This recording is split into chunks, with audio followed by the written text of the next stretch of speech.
We continue now at the top of Daf Yud Chesam and Beis in Meseches Megillah. This is Megillah Daf 18b. The Brisa continues, say Rusin lo yotze. If you read the Megillah out of order, you read the Psukim out of order, so then you're not yotze.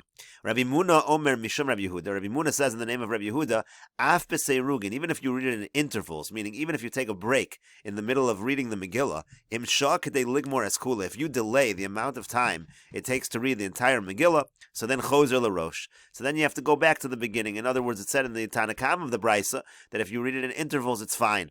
And Rabbi Muna, in the name of Rabbi Yehuda, is saying it's not true. If you read it in intervals with too long of a delay, then it can be a problem. You might have to start over. And the Gemara says, Amar Rav Yosef. Rav Yosef says, Halacha Rabbi Muna, Shamar Misham Rabbi Yehuda. This is indeed the halacha, like Rabbi Muna, in the name of Rabbi Yehuda, that we are strict. Amar Le Abai Rav Yosef. Abai says to Rav Yosef, Kedei ligmor es kula mehecha dekoy l'seifa. When we say you stop the amount of time to finish, is it from where you stopped until the end of the Megillah? O dilma mereisha l'seifa. Maybe you have to wait the amount of time that it would take to read the entire Megillah from beginning to end. So the Gemara says, Amar le mereisha l'seifa. He said back to him, for that we could be lenient. For that you have to delay the amount of time that it takes to read from the beginning to the end. Only then is it a problem that you have to start over again. Because if you didn't say this, then every single time would be a different amount of time. It would be difficult to tell how long of a delay is a problem. It's always the same delay, the amount of time it takes to read the Megillah from beginning to end. Amar Rav Abba, Amar Rav Yirmiyah bar Abba, Amar Rav, halacha Rabbi Muna. Rabbi Abba says in the name of Rav Yirmiyah bar Abba, in the name of Rav, that the halacha is like Rabbi Muna. We're strict in this regard. Shmuel Amar ein halacha Rabbi Muna. Shmuel says the halacha is not like Rabbi Muna. Besura masnu hachi, that's how they said it in Surah.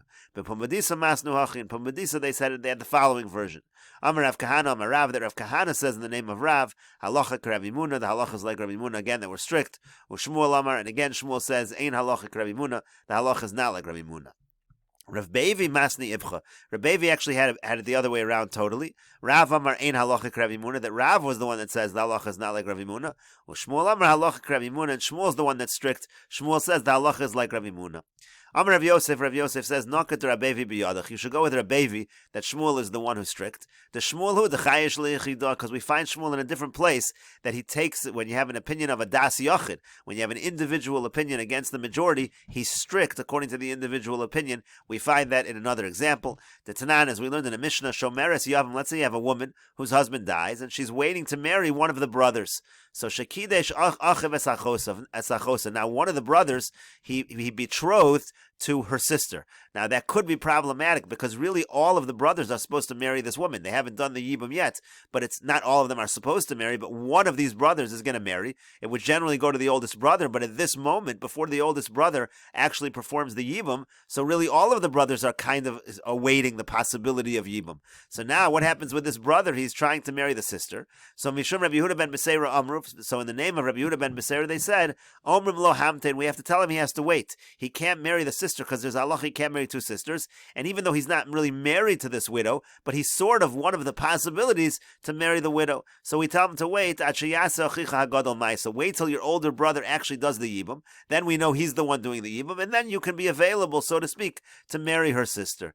And Rashi over here explains, Omrim lo hamtein milakonsa. Even though he did the kedushin, we say wait to do the nisuin.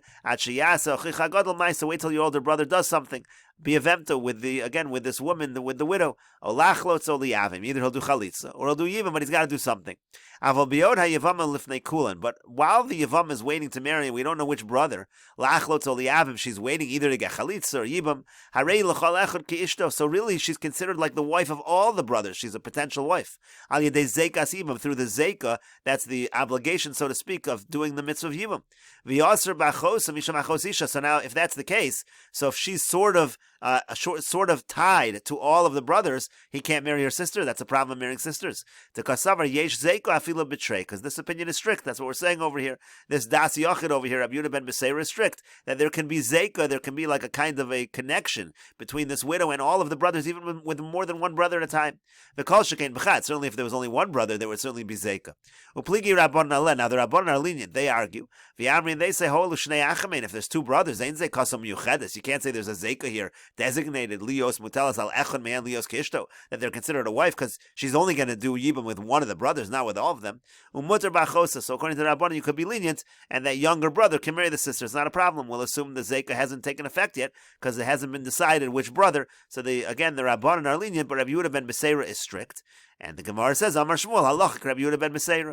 Shmuel says the halacha is like Rabbi Yehuda ben Meseira. So the point is over here that Shmuel is strict like the Das Yachid. And the Gemara continues, Tanu Rabbanon, the rabbis taught, Hishmit ba sofer osios psukim. Let's say the sofer, the scribe who wrote the Megillah, left out some letters or some psukim. V'karan hakorikim meturgaman hamatargim. And then the person reading, he read those psukim that were missing. He said them out loud anyway, like a translator. He said them by heart. He said them without reading them in the Megillah. So Yotzei still fulfills his obligation, even though he said the whole Megillah, but he didn't read everything from the Megillah. There were parts that were missing, and he said those by heart. That's still okay. Gemara says, Meisvei, we have a question from the following brisa. Hayuba osios mitushtoshos o mikoros. Let's say you have a Megillah, and so the letters are faded, or the letters are torn. So im rishuma nikr ksher, if you could see the imprint of the letters, it's still kosher. Vim la psula, but if you can't see the imprint of the letters, it's puzzle. So it sounds like from this brisa, you have to be able to see the letters. If they'd be completely missing, it would be a problem. So the Gemara says, lo kasha, it's not difficult. Ha bekula, ha b'miksasa. It's a difference if it's the entire Megillah. If in the whole Megillah you have letters missing, that's a problem. But if just part of if a pasuk is missing, if just part of the Megillah is missing, it's not a problem if he reads that part, or if he says that part by heart. The Gemara continues, Tanu Rabbanan, the rabbis taught, Hishmit ba hakore pasuk echad. Let's say the person reading, he actually skipped an entire pasuk. So lo yomar ekra eskula v'achakach ekra oso pasuk. You can't say, I'll finish up the Megillah, and then I'll just say the pasuk that I missed. I'll read over the pasuk that I missed. That's a problem, because then you're reading the Megillah out of order. Elakore me oso pasuk ve'elach. He's got to go to that pasuk that he missed, start from there, and finish to the end of the Megillah. Nichnas lebeis hakneses. Let's say a person enters the shul. Umatzat tzibor shekaru chetzi. He finds that the congregation's already halfway through. Lo yomer ekra chetzi matzibor. He can't say I'll read half of it with the congregation. V'achar kach ekra chetzi, and then I'll read the first half. Again, that's a problem because it's out of order.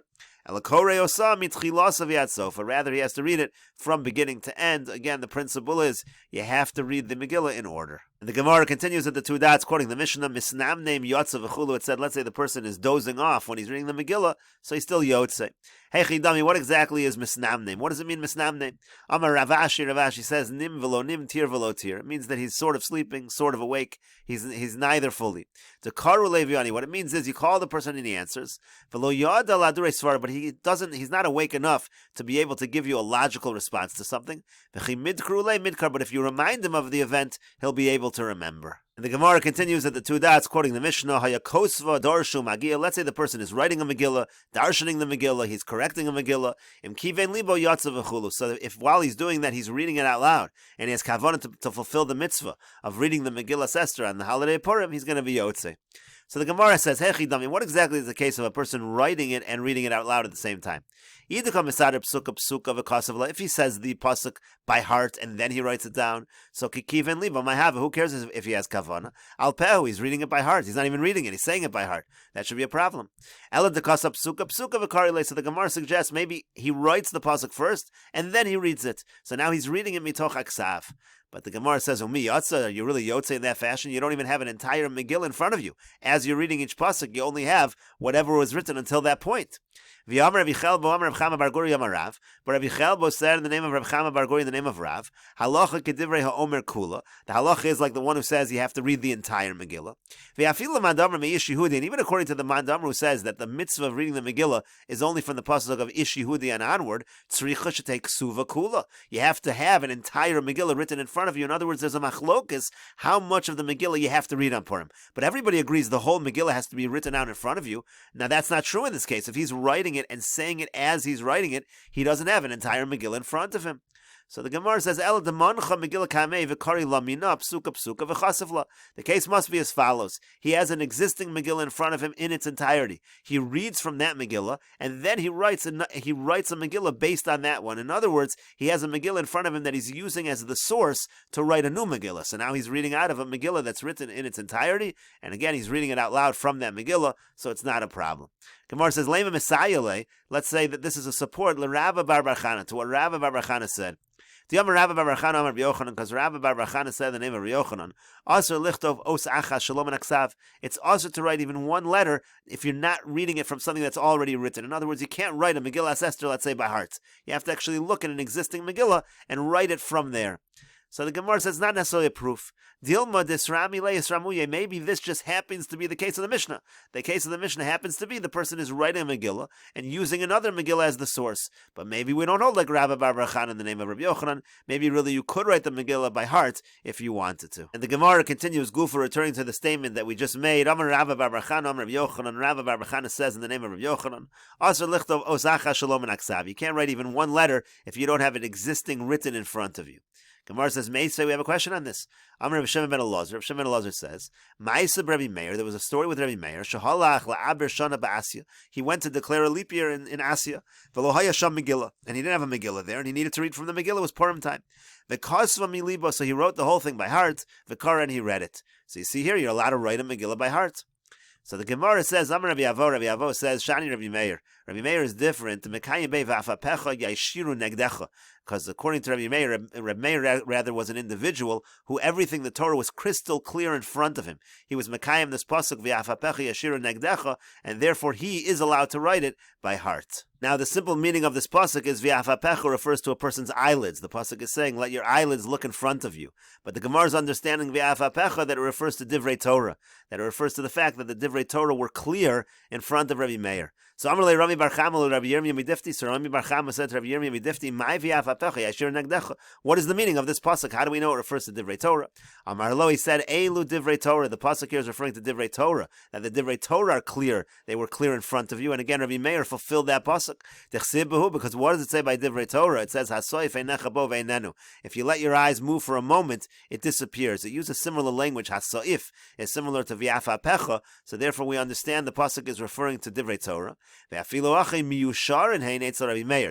of Yaishiru Negdecha. Nevertheless, even though Torah is something which if you turn away for a moment, it leaves, it goes from in front of you, but nevertheless it was organized, it was straight in front of Rabbi Meir. And the Gemara continues, Rav Chisda Ashkechel Rav Chanan El Davikosav Svarim Shalom and Aksav.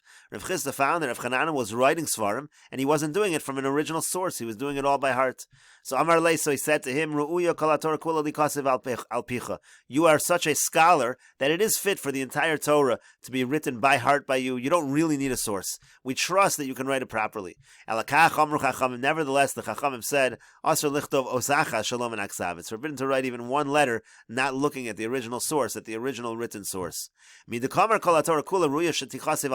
Gemara now says, from the fact that he told him that the whole Torah is fit to be written by you by heart, that's mechlal that implies, that he knew it perfectly, just like Rabbi Meir.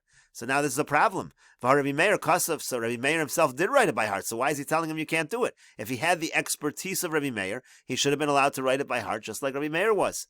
So the Gemara answers, Shas Adachak Shani. No, in the case of Rabbi Meir, it was a Shas Adachak. Remember, in that case, there were no Megillas around, so he had no choice but to write it by heart. So that we allow in such a situation, but in a standard case, that would not be allowed. And the Gemara continues, Abaya Shara L'Devei Bar Chavu L'Michtav Tfilin U'Mezuzas Shalom and Aksav. Abaya allowed the scribes of the house of Bar Chavu to write Tfilin and Mezuzas not from an original written source. He allowed them to write it by heart.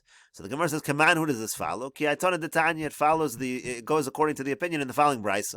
Rabbi Yirmiyah Omer Mishum Rabbeinu. Rabbi Yirmiyah says in the name of Rabbeinu, Tfilin u Mezuzas, when it comes to Tfilin and Mezuzas, Nichtava Shalom and Aksav. We're lenient in such a situation. You can write them even not from an original written source. And also, Ve'ein Sricho Sirtut. Also, when it comes to Tfilin and Mezuzas, they don't require Sirtut. Sirtut is when you etch in lines into the parchment and write on the lines. You don't require these lines on Tfilin and Mezuzas. The Gemara says, "V'hilchasa," but the halach is tefillin ein tzrich and sirtut. When it comes to tefillin, they do not require sirtut. However, mezuzos tzrich and sirtut. Mezuzos do require sirtut. Again, that's against the brisa. The brisa said both do not require. Halach is that mezuzos require. Idi v'idi, but by both tefillin and mezuzos, nechtavos shalom and aksav, it can be written even not from an original written source. My time, what's the reason? Migras reason because the parshios in tefillin and mezuzos, they're short texts that people know, they're familiar with, so we trust that it can be written properly by heart. And the Gemara continues, Haisa ksuva besam v'chulu. It says, let's say the Megillah is written with these various kinds of inks. That was a problem. Gemara says, what are these inks? So sam is sama. Sam is an ink that's called sam in Aramaic. Sakra, what's sakra? Amar Rabbi Bar Barchana sakarta shema. Rabbi Bar Barchana says it's referred to as skarta. It's some kind of a red ink. Kumos, and what's kumos? Kuma. Kuma is a kind of a resin that comes from the trees, and we'll continue with this discussion in the next video on Daf Yotes Amud Aleph.